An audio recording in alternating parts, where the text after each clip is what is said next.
The thoughts and views of this podcast and the sole views of the curators of this podcast is not the views of the United States Postal Service. And we are back. That's right, On the Route Podcast. This is episode 32. Yes. We're calling this one Union Rep. We got a union representative here with us today. Want to tell us a little bit about what it means to be in a union, what their job description is, how they help carriers that are out here trying to deliver the mail, and how they deal with management in terms of relations between us and them on their side. But before we get into it, as always, let our brothers introduce themselves. To my left. All right, y'all, this is Black. You know what we do. We give y'all information, we give y'all facts, and, you know, we let y'all decide for yourselves. Speed Morton, we here trying to get information. We got a gentleman that's going to give us some vital information so people can learn some things. And this is Aaron. We look forward to the information our guest is going to provide us with. And can our guest please let everybody know what his name is, the time he has in the post office, and his position in the union. Okay. My name is Timothy Daly. I'm the union president for Branch 4015. This will be year 25 for me. There you go, OG. Man. And as always, your engineer, never staying low key, your boy Rick Shine right here with y'all. So we're going to get into this one, man, and just break it down, everything that you people out there need to know about what it means to have union representation as a letter carrier, and how you can provide the help that you need to further your career, especially you new people that haven't really got your hands really soaked into the job yet. You're still trying to figure your way out. So let my man Aaron take over. You can run some questions and get right to this thing. All right. So, Tim, we was just wondering, how did you get to the post office? Like, what's your journey? Like, how you got here? My journey. Well, let's see. I gotta actually give credit to my older brother, my brother Joe. He started off as a mail handler, and at the time, for me, I was just doing, temp jobs here and there, just working inside Bristol Myers Squibb, AT&T, things like that. Just nothing, just data entry, but it wasn't really fulfilling for me. So my brother said, "Why don't you get a post office to try? See what you think." And I said, "Nah." I said, "I don't want to be no mailman. Come on, now, what you talking about?" Man, he was like, "Nah, just try it. Just see what you think. If you don't like it, you go back to doing what you was doing." So back then, before we was even doing applications online, it was paper. Had to fill it out, the whole bit, put it in. And then when I went in, it was just like, yo, this is easy. I can do this. This ain't bad at all. And it was just, I took a liking to it and I stuck with it. Awesome. So you started off as a carrier. Yeah. Oh, how many years you do the carriers? I'm sorry, say again? How many years were you a carrier? Oh, 25. That's all I've ever done. Okay. From start, from rip. And funny enough, we didn't have CCAs, we didn't have casuals, temps, or they call them TEs. When I came in, it was actually during a time where they had took that out. They had gotten rid of it. And I came in straight PTF, part-time flexi. I came in career, right off the rip. So, okay. Right now we're, I know guys that are CCAs now, right now, they're trying to, get that buyback time, for their, towards their career time. So we're working on that right now. Yeah, we're one of those. Yeah. So, would you like to talk about like what station you at or anything like that? Like, just saying, like you're not in Philly, right? No. Actually, I'm out in Delaware. Actually, Newcastle. Right. Okay. We're actually a pretty small branch. We have about 54 people in our office. But yeah. Awesome. President over there for 4015. Okay. So what led you to be president? Like, what made you want to do that? Let's see. Well, I mean, we got time. I get Yeah, we got time. Because I would like to hear this too, especially from a carrier standpoint. Yeah. Well, funny enough, I honestly wasn't even thinking about anything union-wise at all. What it came down to for me was there was a moment where I'm just kind of, you get comfortable. You get to a point where you're not really thinking too much about the ins and outs of the job. You coasting because ain't nobody bothering you. You just doing your thing. So really what was a wake up for me was I was in the LLV. I was doing a piece at the time, or a split. I don't know what everybody calls it. We call it a piece. But I was doing extra overtime on another route. Okay.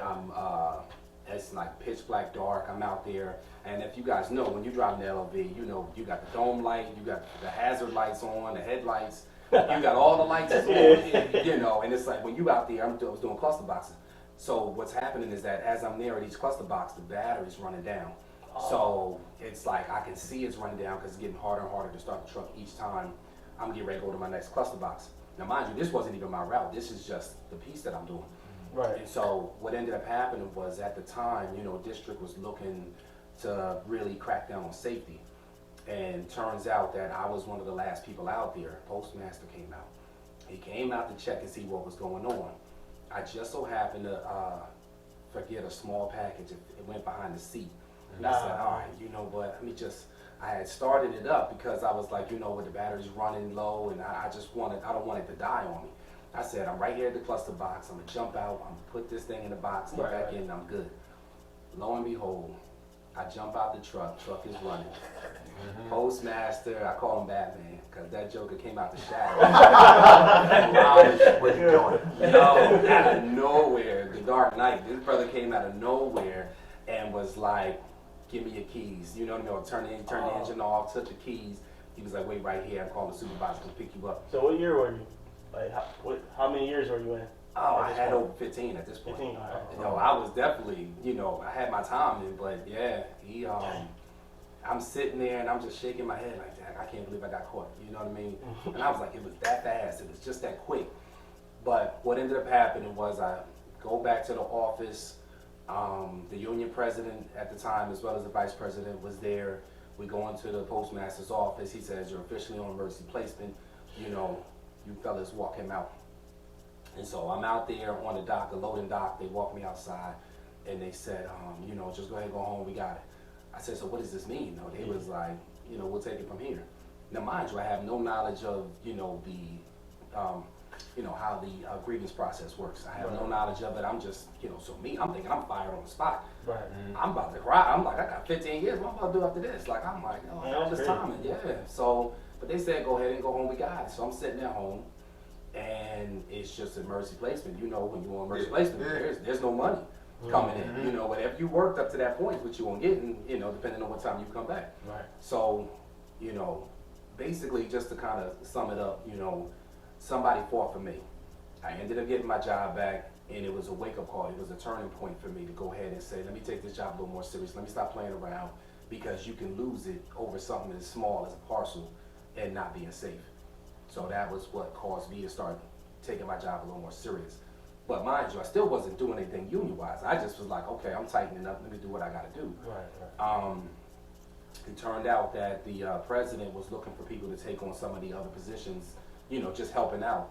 And so he said, why don't you do safety? I said, I don't care about no safety. I don't care about nothing. I just want to keep my job, bro. That's all I care about. So, well, he said, nah. They said, just do safety. You know, just see if you could do safety. See how you like it. You know, he said, it's Article 14. Just read that and go ahead and rock with it. I said, all right, let me just go ahead.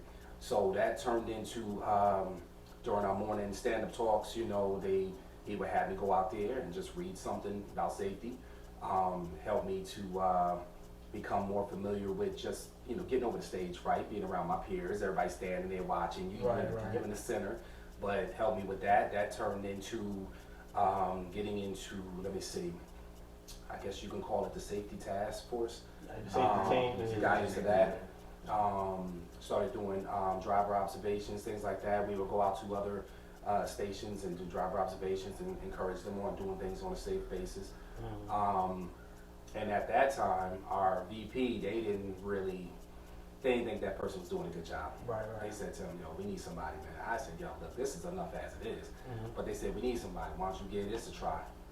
And so, lo and behold, I go in there. It was coming up on election time. They had to do a vote. Right. They ended up, I put my ballot in. They said, okay, they voted for me. Nobody voted for the other person, and I got it by landslide. So this is the vice president position. It's the vice president. So it was the actual union themselves, the people inside the union voted for you? Yeah. Okay. Oh, they must not like That's that. what I'm saying.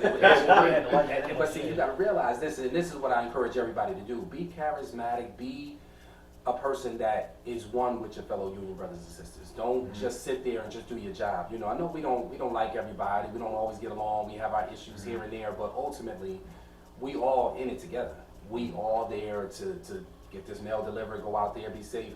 But that was my thing, and you know, I spoke to everybody. Everybody was like, you know what? We like him better than the other person. Let's see. He can't do no worse. So that was it. Got in there, and that's how I got into the union.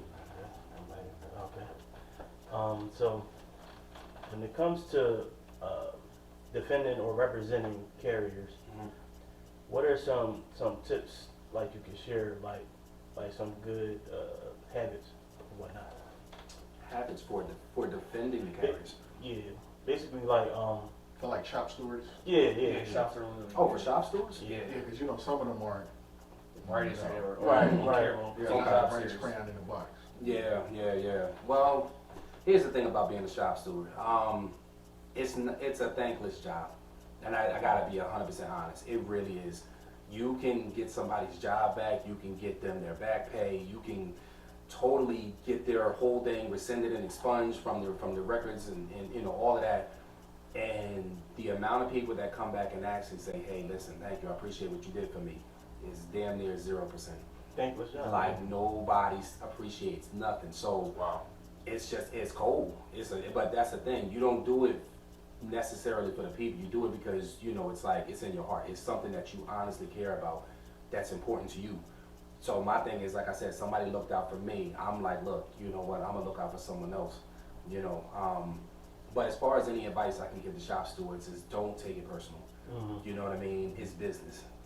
We in here to handle business. We in here to abide by this contract. We in here to make sure that management upholds their end of the contract. You know what I mean? And you know, likewise, encourage the carriers to uphold their part. It's not one-sided. It's the JCAM, Right. Joint Contract Administrative Manual. Like this is for both sides. Everybody has a part to play. But as far as the shop stewards go, you know, like I said, don't take it personal. Go ahead and try to encourage people, you know what I mean, to get out of their feelings. 'Cause that's a big one. Yeah. Everybody's in their feelings, ready to fight, and it's like, look, you're fighting the wrong battle here.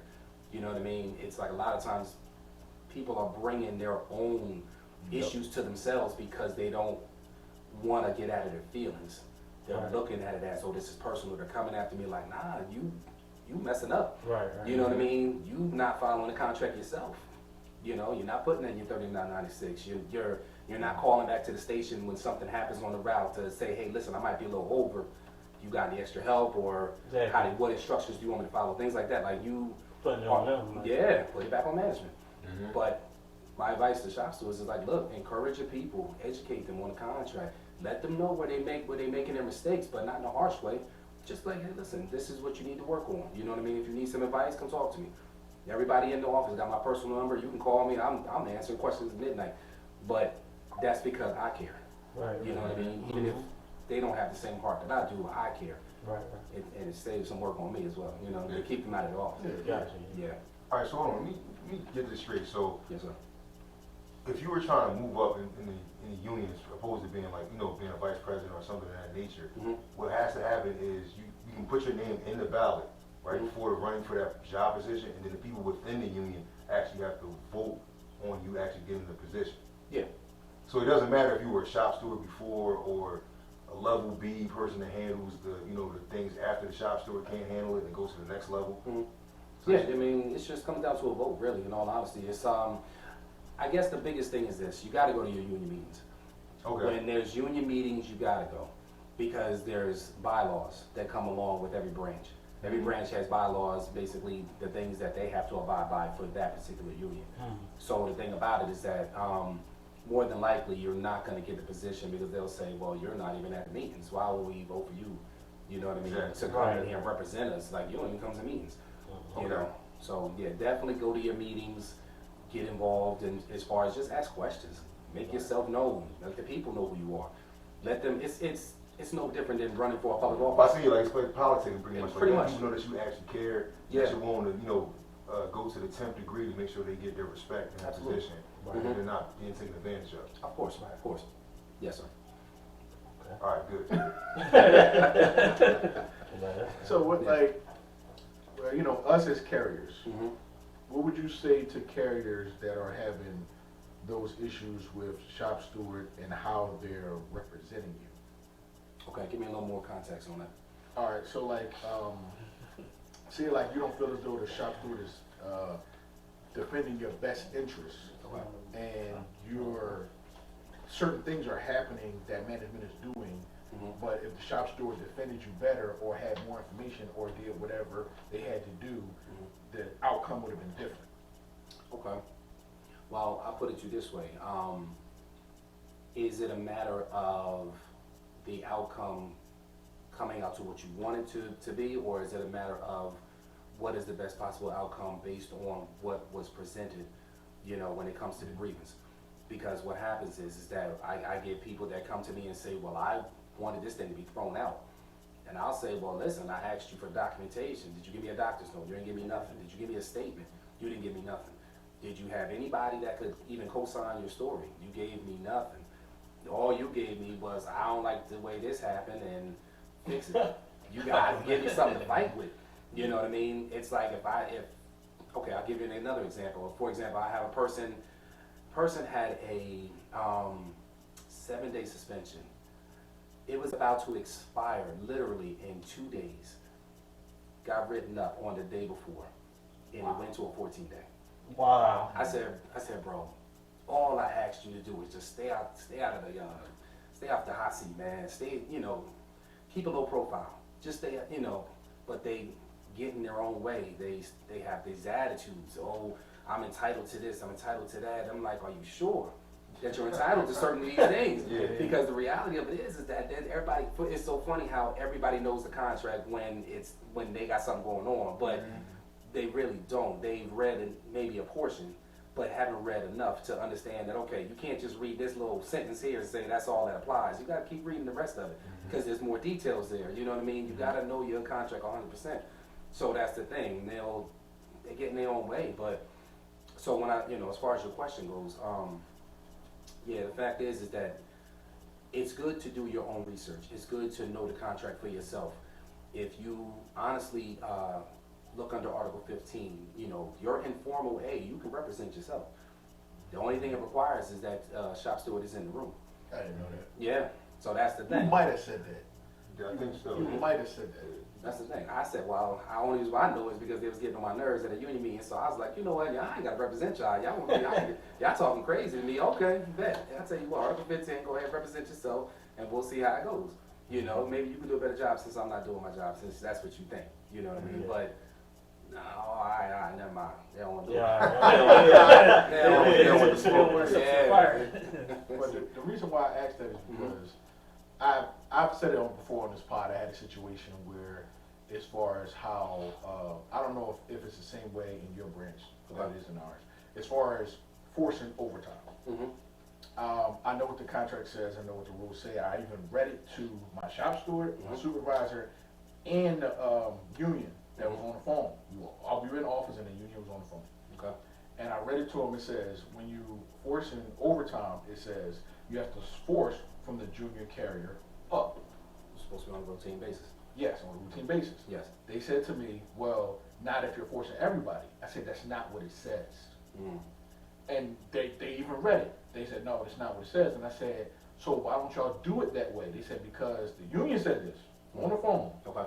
They said, because the carriers with the most seniority will basically have a problem with it. Would I have a problem with what, getting forced? No, getting anything after a junior. Getting time that's worse than a junior. So, You see how I did it? You see how I did it? say like, all right, say Shout like, out to Newcastle. Yeah, right. you have more seniority than me. That's Okay. just a fact. Yeah. We come in there, I'm the junior. So let's say there's an easy block, there's a medium block, there's a hard block. And they got to force me first. Okay. So 9 chances out of 10, well, easy block because I ain't got no time, so my route is probably trash anyway. Okay. And when they get to you, they give you the hard block. Okay. And they basically saying, because you have more seniority, they're like, no, I don't want to do that. Why do I have to do that when I got more seniority? But you're not on the list. Right. They're right. forcing off the list. So they have to go from bottom up. They didn't want to do that because they didn't want to ruffle feathers of the people with more seniority. That's literally what they told me in there. So the people that's higher up are not getting anything? No, they're getting time too. But they're getting the best time. But basically They're saying they getting get the the best easiest time, basically. Instead I of mean, they've even had scenarios where at our station where they'll, when they know they got to force off the list, they'll let them pick before people that are on the list of the junior carriers. And cherry pick. and cherry pick and Cherry take pick. time, Yeah, like like basically they like, won't, like instead of picking, like if you got to take 2 hours, instead of picking the first 2 hours or the last 2 hours, Yeah. they'll just pick whatever the easiest things are from the route. Just mix and match, picking whatever. Okay. That equals 2 hours. Mm. So what it sounds like to me is that for the senior carriers, I mean, basically it just comes down to seniority, where it's just like, you know what, I've paid my dues, I've done so much of, the bad parts of different routes that, I think I've earned my time to, if I do have to get forced, which I shouldn't if I'm not on the list, nobody really should, Right. but yeah. if I do have to get forced, it's kind of like, it's almost like a level of respect. It's like, for example, if I'm driving and I gotta have my mother in the car or I got my grandmother in the car, just me, I would put my grandmother in the front simply because she's older and out of respect. And my mother would go in the back, even though I love my moms. But that's the thing, I will put my grandmother in the front. But see, this is something that was taught to me growing up. My mother wouldn't even have an issue with it because she knows, respect your elders. Give her the respect because she paved the way for me and I'm paving the way for you. So it's kind of in that sense where you got a person that's done 30, 35 years or whatever in the post office, they're old, they're a little brittle, you know what I mean? Naturally, they're not going to be as agile or mobile as somebody that's younger, that got less time in. And so therefore they probably would get the easier piece or split, of the route, which is what they usually do. They even do it in my office. The supervisors will be like, well, this guy, let me just give him something because I know he's already, we don't want to force him as it is, but let me give him something smaller. But now I do understand the frustration of those that are just coming in or early in the game. They're just like, look, man, I'm out here hustling too. I'm struggling too. Why, I mean, work is work. I gotta always get the hard stuff. But as you put more time in, you're gonna also feel, you know what, I paid my time. I paid my dues. You know what I mean? Somebody else coming up gotta pay their dues. It's, in all honesty, what would seniority be if everybody came in and they was equal right off the rip? It's like, well, I done all of this time, and you come in and you come out starting making the same amount of money I made, getting all the same benefits I made. Like, what was the point of putting all this time in? I don't know. But I mean, that makes sense. Like it makes sense in a practical sense, right? But on a business side, the reason why the contract is designed the way it's designed because management's job is to capture hours and to save money. Sure. So the whole reason why you force from the junior up, you got to force it because they make less. So the idea is, because theoretically the idea is, all right, it might be 13 hours we got to cover it, and now we got to force off the list. It might only be 4 hours left and we got to force. Okay. If I can give the junior people those last 4 hours, and you with 25, you're not getting nothing at all. Okay. I've done the right thing because now I've saved money. Because why would I want you to do 2 hours getting paid maxed out money at step R or whatever, when I can give it to the guy at step A, step B, and save money? Because that makes practical sense in a business sense. Yeah, of course. You know what I mean? So I think it's funny because when we were talking about it, I'm like, it's funny how you realize how not business savvy people are when they don't understand why the contract is designed the way it's designed and why you need to follow it in terms of what the basis of what we're doing. And it's like, but then you complain about money. Right, of course. You know what I mean? You know what I'm saying? It's like you're the same maxed out carrier that's saying you're not getting enough hours, et cetera, et cetera, et cetera, but you're not on the list. So if you want the hours, get on the list. Right, of course. You know what I mean? If you're off the list, understand that this is what it is because they have a job too. It's like you got your job, what you got to do, they got a job. Right. And at the end of the day, we got to respect each other's boundaries of what is expected of me and what's expected of you on the other side. So we get this stuff done. So it's So in black and less white. trauma, Yeah. And that's why the contract was written in the smart way that it was written. I just think it's ridiculous that people don't follow it. Right. And then they wonder why they have money problems in their personal life. Yeah, Because yeah. you can't grasp the concept of what a contract is telling you to do. It's not even that. They just wanted their way. That's not reality. Yeah. That's not reality. Right? I will say this though, Article 8 is a very complex article. It's not easy to deal with Article 8. There's grievances on that constantly because there's so many different little intricate things that can come along with Article 8. It's not one of the easier grievances to deal with. in all honesty, the biggest thing for me is maxing out the ODL, making sure that they're getting their 12 hours. You know what I mean? Because they're doing, okay, well, this guy got 11, but I'm like, that's not, Mac, why am I getting an hour? Give him my hour to get him the 12 hours. He's on the overtime list. He wants the overtime. Let him have it. Exactly. So get him the 12 hours before you come to me. Well, we want people back by a certain time. That has nothing to do with me. Exactly. Has nothing to do with me. Exactly. Max them out. Yeah, follow contract. Max them out 12 hours. Don't come to me until you max them out 12 hours. If you don't do it, okay, this is where it violates the contract. So now I'm letting you know, supervisor, this is where the violation is. M39, 115.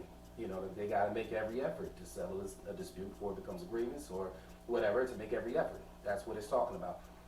Are you making every effort? That's the thing. See, it's my job is not just to know the contract on the carrier side, but it's to know what the manager's portion of the contract is, to see if they're not doing their part. So that's the thing. It can go either way.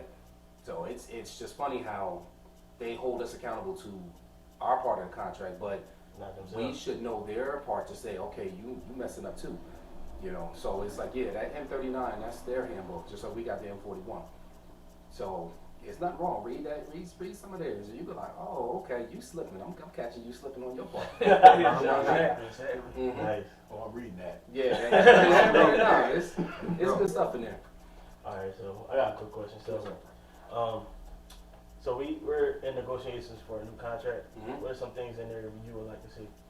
Like Some new things I like to see. new things, like I know we heard what I We can all agree on this. Let's kick them dollars. Exactly. All of the work we do, I mean, it's not easy, and especially the more time you put in, it's like, you know, it's a labor job. You know, you putting in that work. So as far as things that I would want to see, yeah, definitely increase that pay. COLA increases. Let's make sure that we one of the big things we're looking at is to fix the situation for the CCAs. You know what I mean? To make sure that they're coming in as career. Forget that first 2-year non-career part. We're trying to get that out. Yes. Trying to get that. That's something we're doing. Let me see other things in the contract though. I don't know. Well, how would you do that? Yeah. How would you do that? Because they would have to earn the seniority too, right? So like, so how would you change the CCA time? Like, what would you do? Well, right now, what's happening is, okay, for example, right now we have something that's called Walk on the Hill. It's something that happens every year. This will be my second year coming up, where we go down to Washington, D.C. Okay. We go down there and we speak to our representatives, those that are in favor of the post office for the letter carriers. I don't know if y'all have ever seen the Lisa Blunt. You ever seen that? Okay, she fights for Delaware a lot, but we have gone down there, met with her, you know, just various Congress people. Okay. But what we have is what's called the letter carrier political fund. Okay, so what that does is that's basically where we're already paying union dues, but that goes towards the union. The letter carrier political fund is where you're basically giving some money towards that, so that, you know, just like politics, you know, they have to do their campaigns. They got to go out there and try to get their votes to stay in the office. That takes money. So what we do is we're what do you call it, bipartisan? Where we're not really on one side versus the other. We're on the side of whoever is gonna get us, you know, these bills passed through Congress. So with the letter carrier political fund, that money goes towards whoever's gonna be in favor of the letter carriers.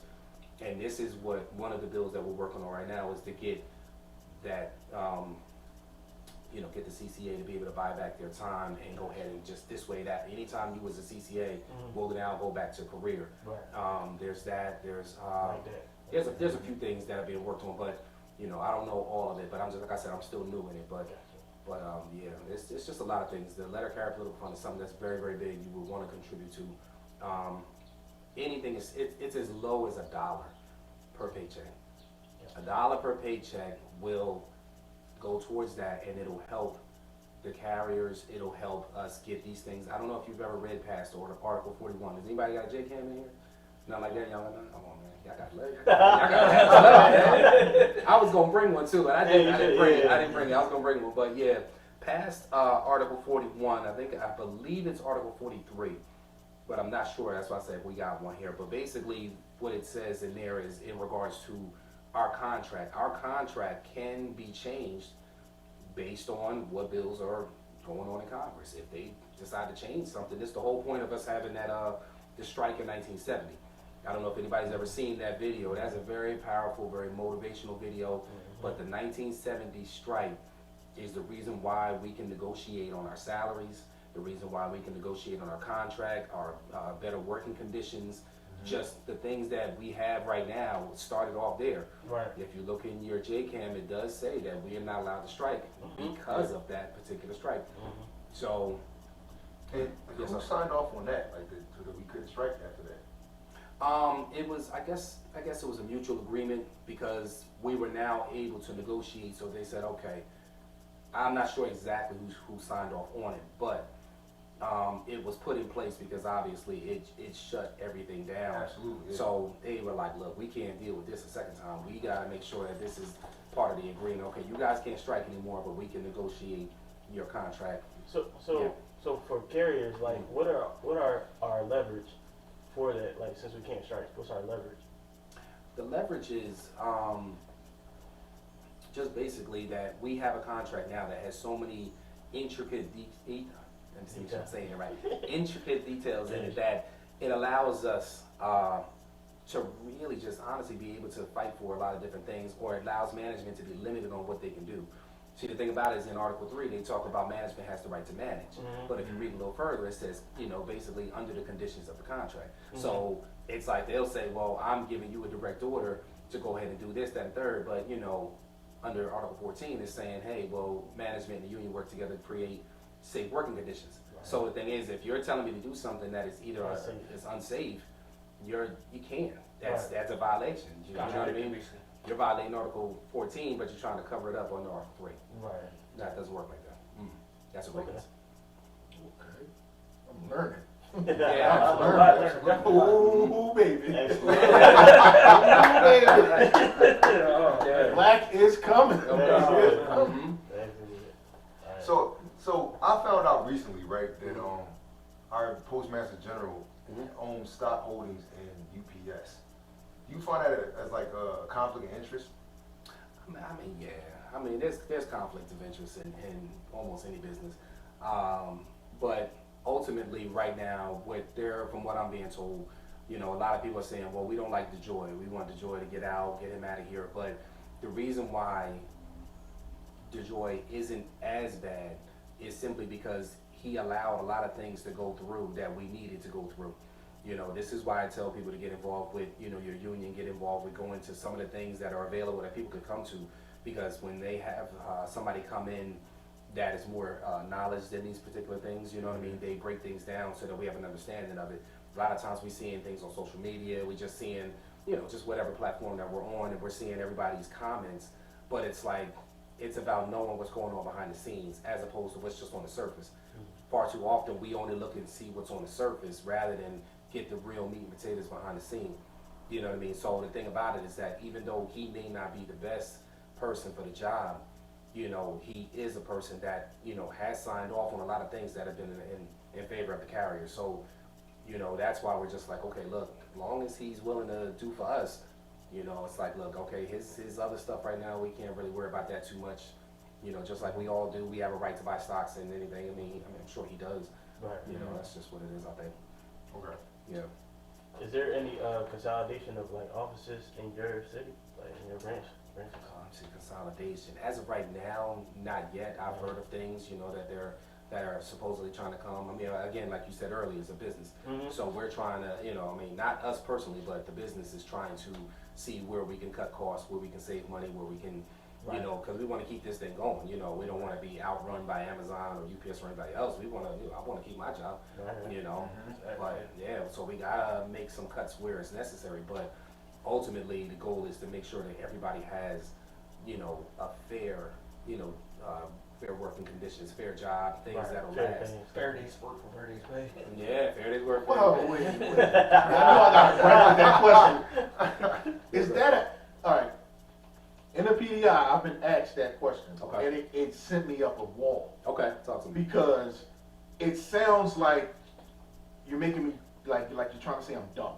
Okay, That's what it feels like. okay. Because they said, do you feel as though you give a fair day's work for a fair day's pay? Huh? Yeah, the answer is yes.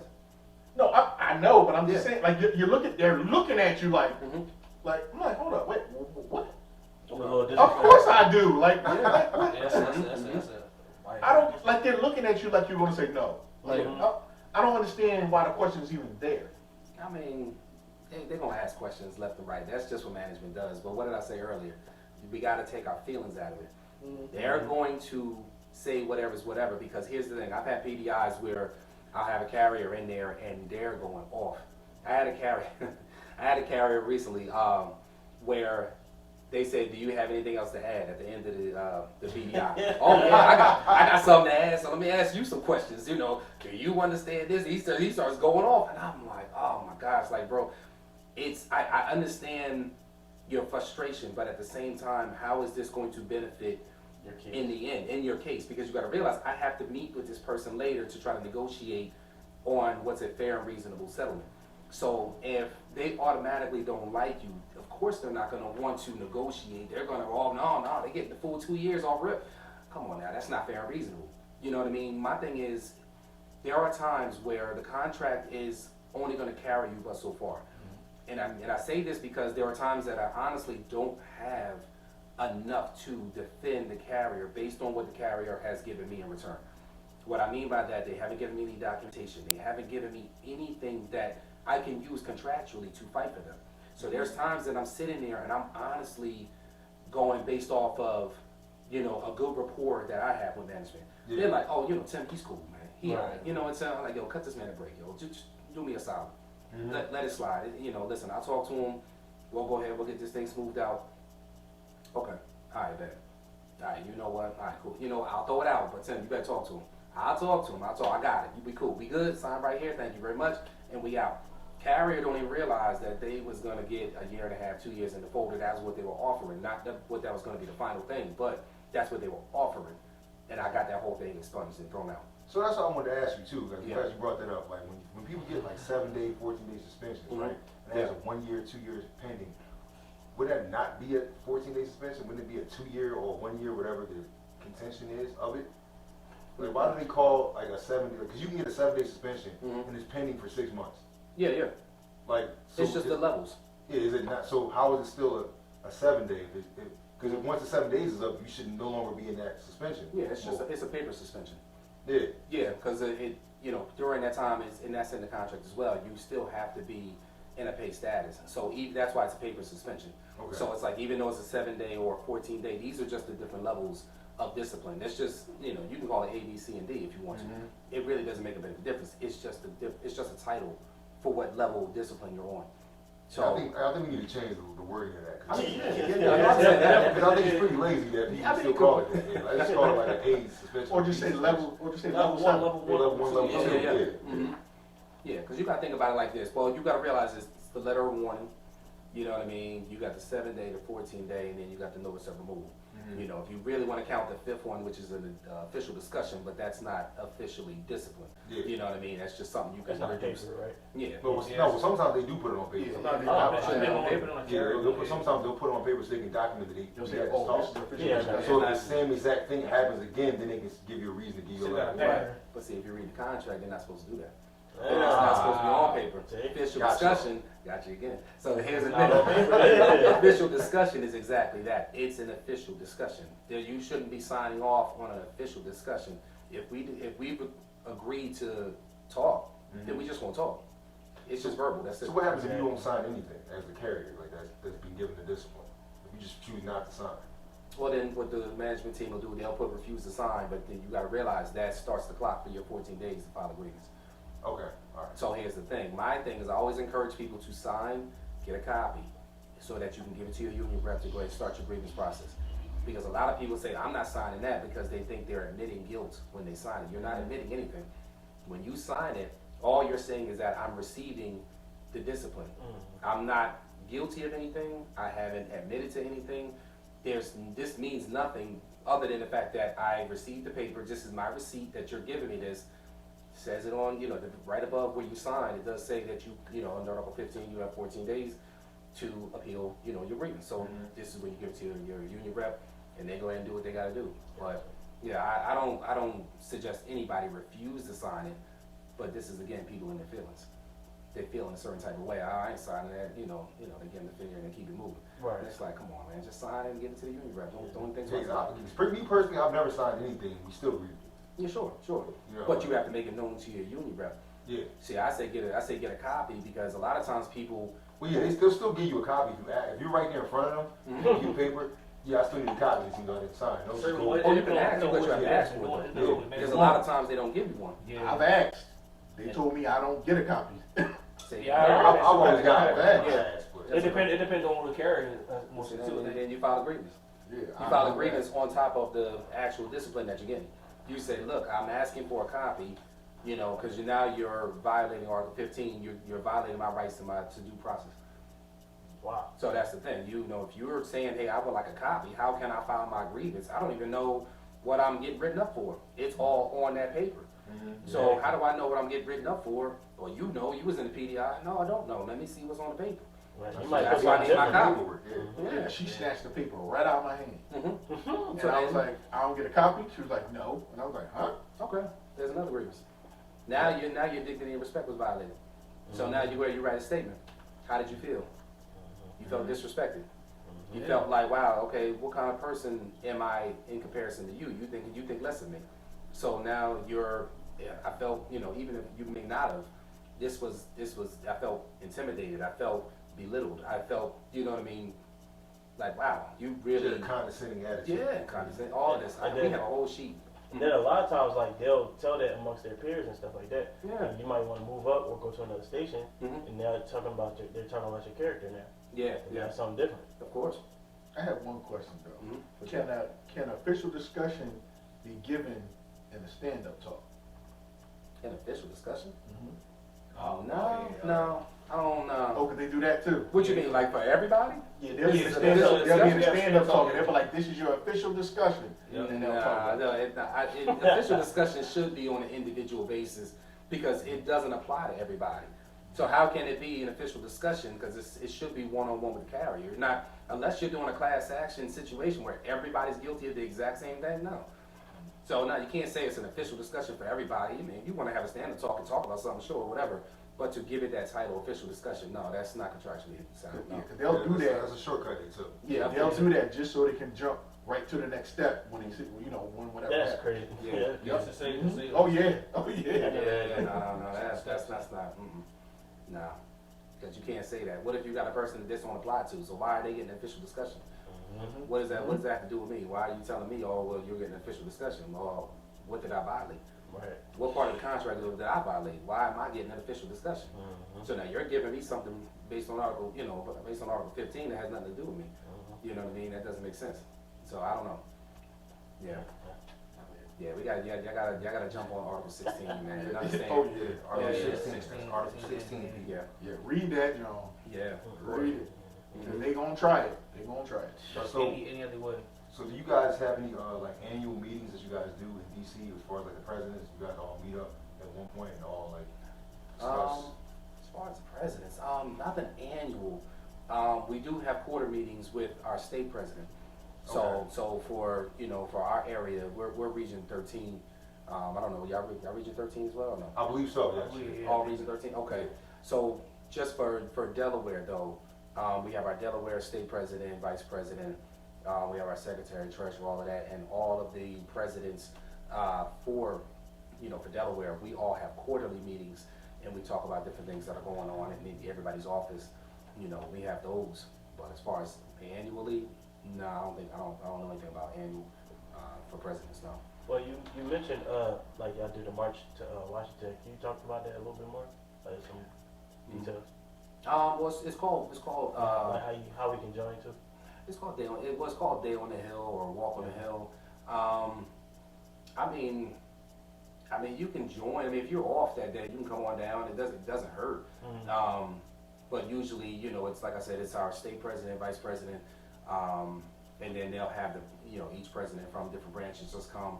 I mean, it's like an intimate setting. It's not really a march where we're out in the streets like that. We're going inside the buildings and we're sitting in offices. I mean, even in the postal record, if you look, there is a picture. I'm actually in there. You see, Okay. you see a little piece of my ear in there. I'm in there.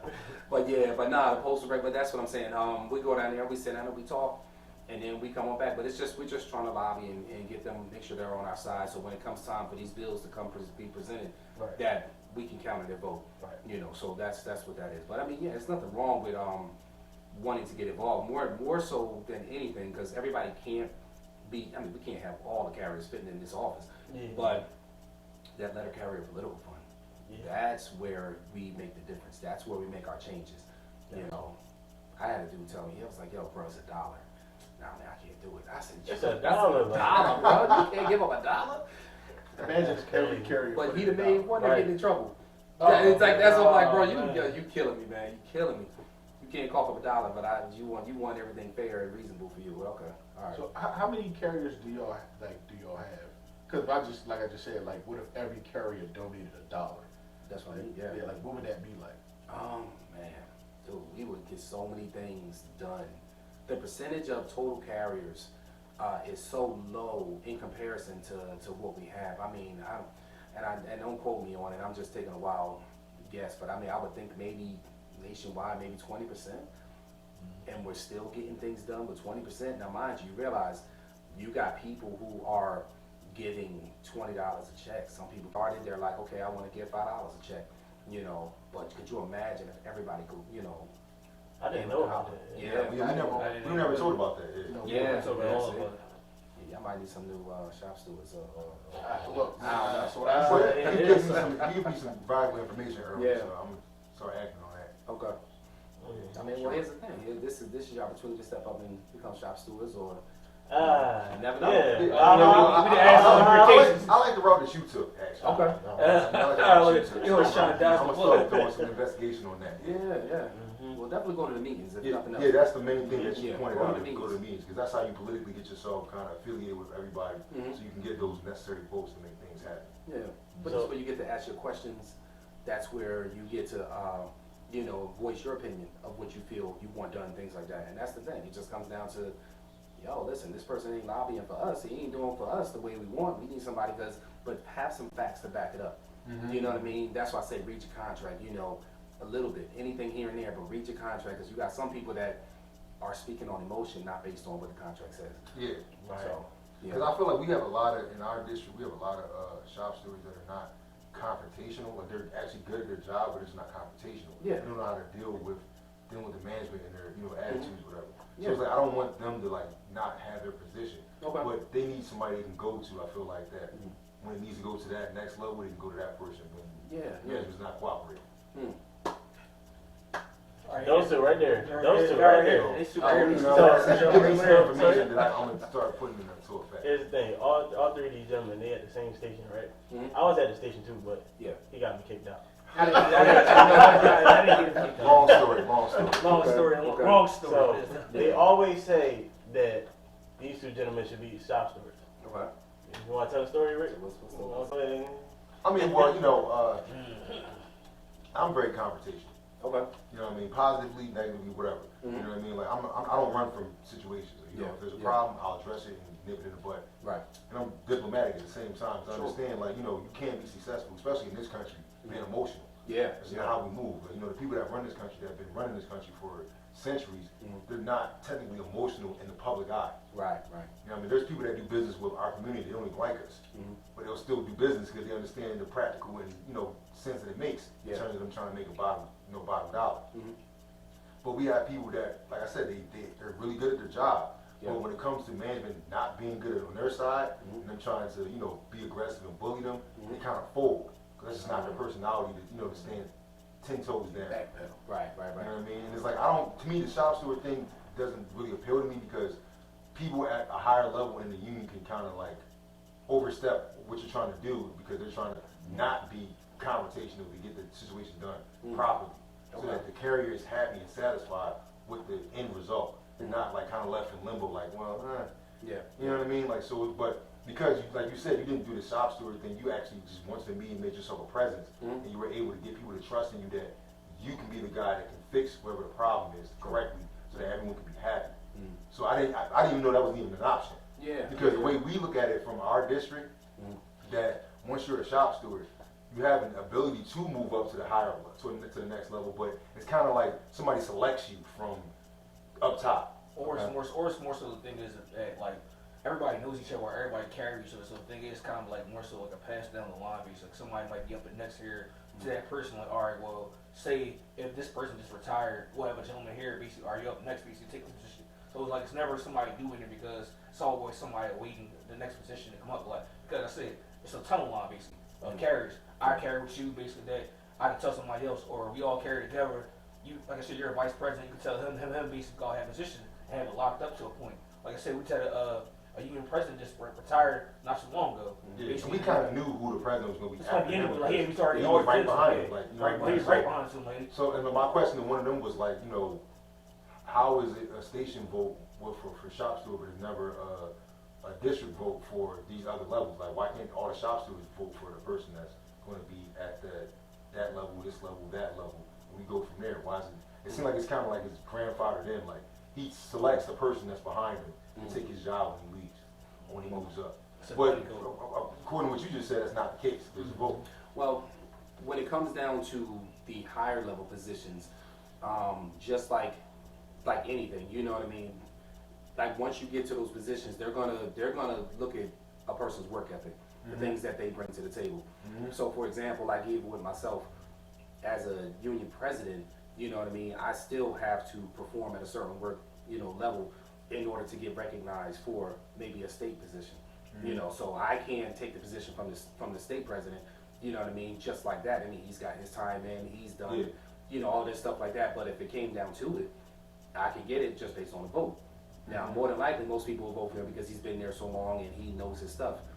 My work ethic, as far as my knowledge is concerned, would have to supersede his.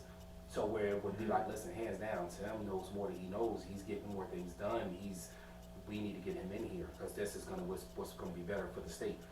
But then once you're a state president, then you can go ahead and, you know, do other things. I mean, quite frankly, you know, it does come down to knowing people as well, rubbing elbows. This is why I say your character, your personality, who you are. When you're in these rooms with people that are on a higher level is important.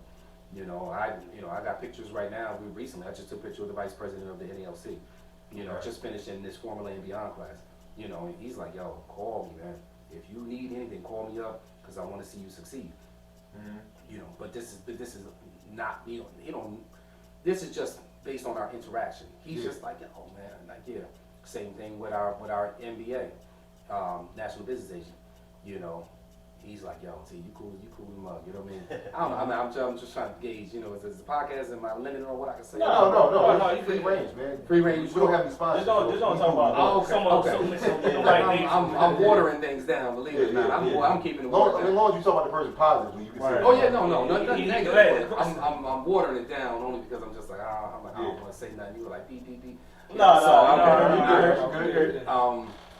But no, just talking with him though, with our NBA is Beta Preston. Okay. Cool, bro. You know what I mean? Definitely a dude that he knows his contract. He's been doing this a long time. You know, he's got military service behind him. But that's a brother that, you know, when I talk to him and whenever we around, you know, we just chop it up. You know, we like brothers. It's like, you know what I mean? So he's like, yo, whatever you need something, call me up. Like I got his personal cell phone number. It ain't just call the national number and speak to them through the prompts and all that stuff. No, I got his personal cell phone number. That's what I'm saying. You know, there's people that go to these things, they don't even talk to nobody. They keep to themselves. Man, introduce yourself, talk. Yeah. You know, let your character speak for itself. So it's like more so like interacting, like show your personality, like who you are. Because you want the job, it's like show your person. Like I say, the character, the job on the file, you see the person who you are. Then like it comes with it too, personality wise. Yeah. So what you're saying is these people are very approachable. Absolutely. Oh yeah. Don't ever think that you can't. I mean. No, because I'm just saying that for people, some people like they look at people and they see their demeanor. Because a lot of people look at me and be like, I don't want to talk to them. So it's, you know, people look at people and be like, I don't even know who to talk to. And they can be the nicest people in the world, and you'll never know. Yeah. Right. Yeah. I had that impression about him too.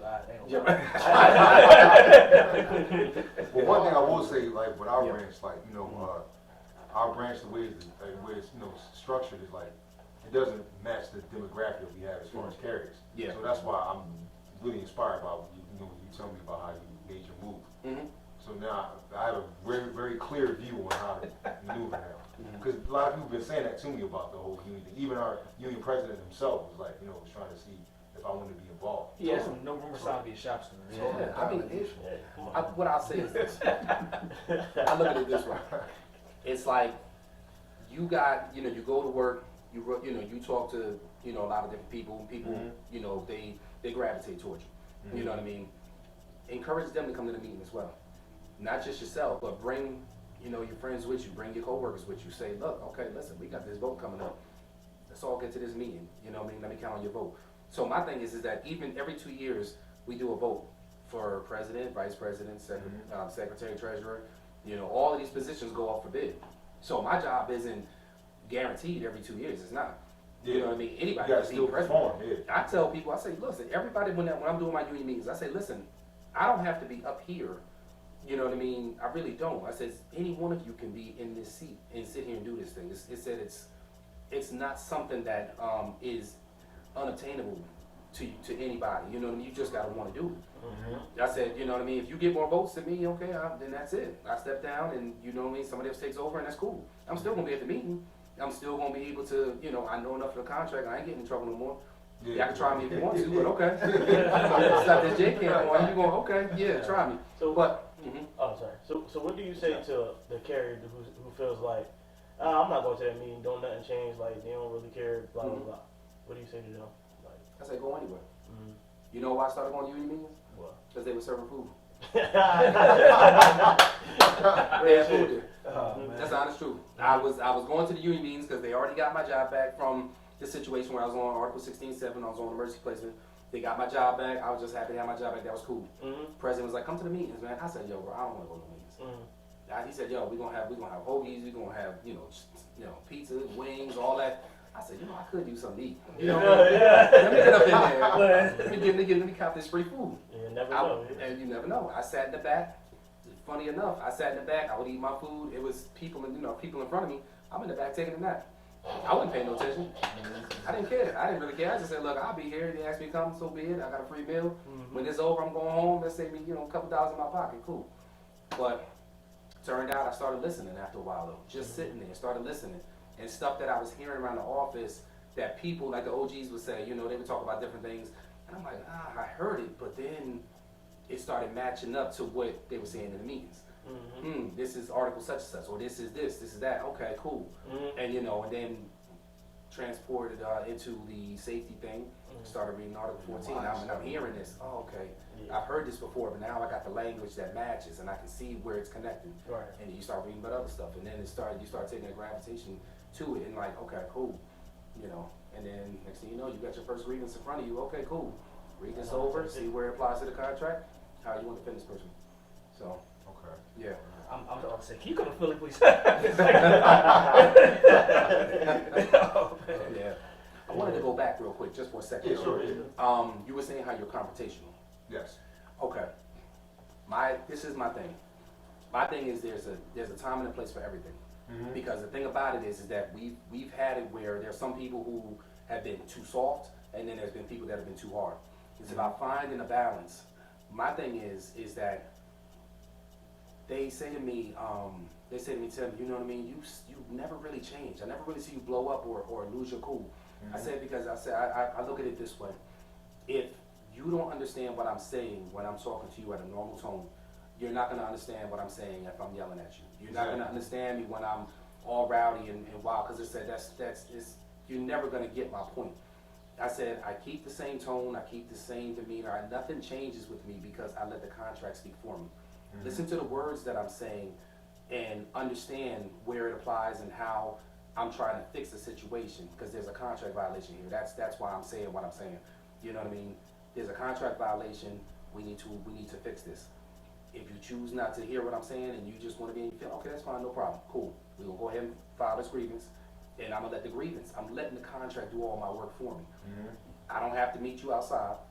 I ain't got to get in your face. My voice ain't got to get elevated, none of that. Okay, cool. Okay, so this is what you're saying to me, and mind you, get a pad of paper and a pen while you're talking. Oh, so you said, what did you say again? Okay, cool. Document everything you said. Document it. Everything that they say, supervisors get so out of pocket because they think that, oh, I'm a supervisor, I'm better than you, I'm this, I'm that. You ain't better than this contract. Exactly. You ain't better than this Half of contract. them don't even know the contract. They And don't. then like not to cut you off the point, Yes, you sir. say that, like you don't say it to a supervisor. Oh, you'll say that to a supervisor contract, like you'll say that to them, and the management will understand it because they'll sit there like you got 5 heads. Like, what are you saying to them? Like I said, if you say it to one of our management probably or in our Philadelphia, basically, some people like what, like what's going on, like because like you said, management doesn't even know the side of it. There's been times where I done heard both of them say something to management, and they be like, well, I didn't know this here, I didn't know this in there. I'm like, well, how do you not know? How are you our manager? Because like I said, I feel like. Sometimes, no, I mean, it's true. No, it's true because I feel like sometimes they hire incompetent people doing the job too. Yeah. Like you hire people that it's not competent doing the job, understand stuff basically, so they do that. So you're just moving people up the ladder and just putting somebody in the spot to say I got it filled in basically too. So that's kind of hard where you're elaborating to someone and they can't, like you said, comprehend it. They be like, well, whatever, all right, whatever. They'll get allowed to regulate it because they don't understand. Like, Sure. I got a funny story real quick, right? Okay. Speaking on that, like when I was at my old station. Oh yeah. I was at my old station, right? And our manager we had that ran our station, she was a problematic person. And I was doing my route and Talk about our station? yeah, no, okay. So I'm delivering the mail to this one lady's mail slot, and then the slot was banged up, and the flap kind of falls off. Right. They just say things they think it makes sense to them. Of course. But they hide behind it. or scare tactics. Yeah. Oh, absolutely scared to take it. Definitely hot. And then when I read it, it reminded me of, oh, that's right, when you do buy a mailbox, it says property of the United States Postal Service. Absolutely. Even though you pay for it, it doesn't really belong to you. Yeah, right, exactly. Something you just said is exactly what everybody should do when you're dealing with a manager. If you know that there's something that they're saying to you that violates the contract, it does not abide, print it out, have it with you. Funny enough, when I go into the office with them, with a supervisor, and they see little papers in my hand, they're already like, damn, he got something. He got something. That's my point. I carry around my pen, my highlighter, and I make sure that when there's a situation, okay, gotcha, I'll be back. Print it out, highlight the parts, here you go. Slide it right in front of them. This is where you're violating the contract. Well, you can't do this, that, and the third. Okay, I thought you was gonna say that. Here, there's this part of the contract. Everything comes behind something with the contract. And this is where you start to earn your respect. See, the thing is, they don't have to respect me as a person, but they're going to respect my knowledge of the contract. You ain't got to like me. We here, this is business. Yeah. We ain't going out having drinks after this. We ain't cool like that. Exactly. But at the end of the day, when I step into the building, you're going to say, okay, you know what, Tim's here. Let me fall back. You know what I mean? I can only imagine what happened this past week. I was away in Maryland all week for Formula A training. So I'm already hearing stories. They're like, yeah, Tim, they doing this, they doing that. I'm like, I'll be back. I'll be back on Monday. I'll be back. You know what I mean? Like the saying I always say, in America, we're going to make it hard for you. Yeah, right. You tell us about your training that you just went through. Oh, training, man. I would encourage anybody that if you can, go onto the NALC website and apply for any of these classes. You know what I mean? My thing is that, they encourage you to already be a shop steward so that you can further your knowledge, but if, that's why I say you gotta go to your meetings. Because if they see that you're eager, they see that you want it, they're like, you know what, okay.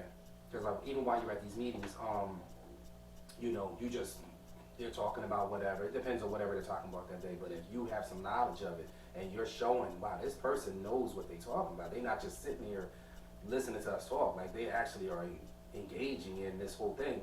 Yo, you want to be a shop steward? You know a lot about the contract. Like, just, you know what I mean? You never know. But in regards to what I learned, though, you have your informal A, which is where usually the VP or whoever the shop steward is for that will take on your informal A with whoever the supervisor was that wrote the person up. And then they come to they try to negotiate on a fair and reasonable settlement. What goes on after that is you go to your formal A meeting, which is where a person like myself, I would sit down with the postmaster, and then we try to negotiate on a settlement. The formal A and beyond training is basically gives you an overview of what goes on your 8190. The 8190 is a form that is filled out for every single grievance. It has your name, has all your when you started, your seniority, has the incident date, which is basically the date that you received the discipline, has the date that you talked with the supervisor to try to come to a negotiation, has everything that goes on after that when it goes to Formal A. Basically, and this is coming from Mr. James Henry himself, the vice president. He said arbitration cases are won and lost at the Formal A. What that means is that you realize that at Formal A, if myself and the postmaster or whoever you're meeting with isn't able to come to an agreement, it now goes outside the office. Once it leaves the office, they can't add any more information to it.